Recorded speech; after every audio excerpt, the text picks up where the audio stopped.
Extreme sports and snowboarding games would be very popular during the PS1 and PS2 generations that would try to capitalise on the very distinctive popularity of the extreme sports trends that were growing at that time. That would see a multitude of different titles released on all of the consoles pretty much of that time that all tried to make their stamp on the genre. Even budget entry series were also taking a stab at this distinctive genre, and the Simple 2000 series in Japan would be among them, which would see a game simply known as the Snowboard, which would be volume 6 in this series. The game would also be renamed under Snowboard Racer 2 in other regions on the PlayStation 2 itself. That would act as more of an arcade style experience that allowed you to play in a variety of different game modes, from half-pipe to all-out races, tricks and stunts, even a crash mode where the objective is to hit and crash into other racers as often as you possibly can to rack up points. And in the game as well, there's a variety of tracks that you can race around in, all within canyons, rockies, and even with the likes of the Alps and so forth. And you have 4 distinct characters to play as, each with their own characteristics, abilities, traits, and you also have the ability to unlock a variety of different costumes for each of the characters as you play. Even with the female characters, you have the ability to dress them up in lesser appropriate attire, if you will. That obviously adds to the game's appeal. So if that isn't a reason to keep playing, I don't know what is. But in saying that, what's it like to play overall? In fairness, it's actually a decent title in many respects to it. The tracks are long, varied,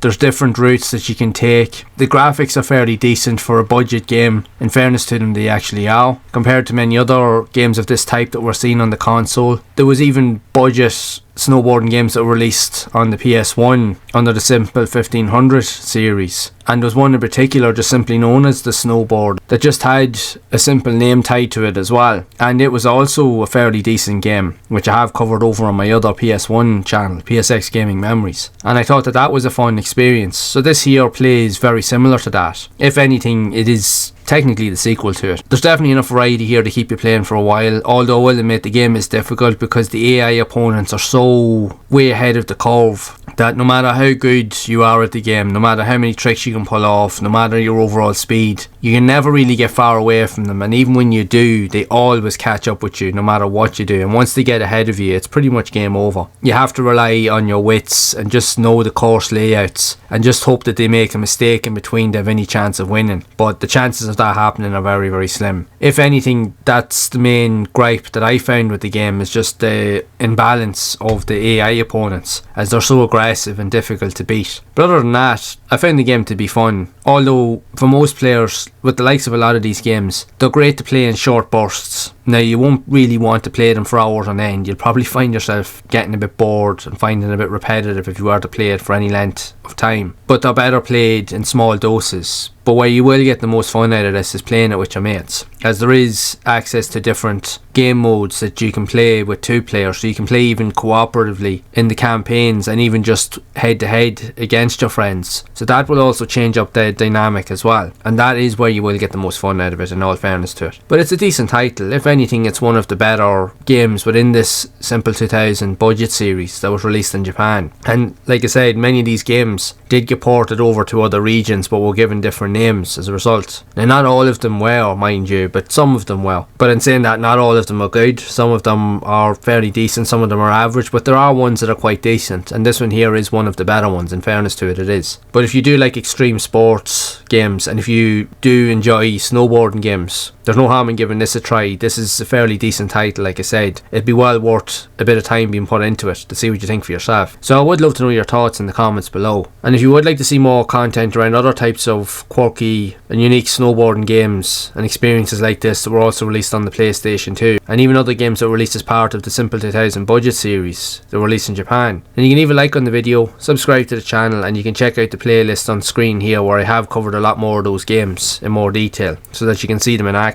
And I will see you in the next one.